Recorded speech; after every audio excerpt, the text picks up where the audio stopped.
এবং দর্শকের কোনো ঠিকানা হবে না। সেটা আমরা বলতে চাই, নির্বাচন কমিশনার আপনারা কি করছেন? আপনারা হাতে ছুরি দিয়ে বসে আছেন কেন? আপনারা কি চান এর পিছন দিক দিয়ে এরকম দর্শক খুনে হাসিনার এবং যারা এই ফ্যাসিবাদী কাঠামোকে রেখে দিতে চায় সেই ধরনের একটি সময়ের মধ্যে বিচারের আওতায় নিয়ে আসতে হবে। একই সাথে সারা দেশের সকল নাগরিকরা যেন নির্বিঘ্নে ভোট দিতে পারে সেই পরিবেশ নিশ্চিত করতে হবে। এবং গতকালে গাজীপুরে ছাত্রদলের সন্ত্রাসীরা আবার যে ভূমিকা হত্যা করেছে সেটার বিচার আওতায় নিয়ে আসতে হবে। আমরা আশা করব বাংলাদেশের নাগরিকরা আজকে যথেষ্ট সচেতন।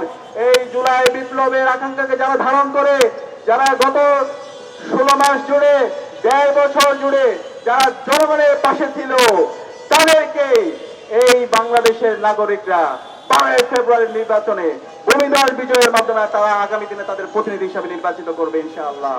ইনকিলাব জিন্দাবাদ।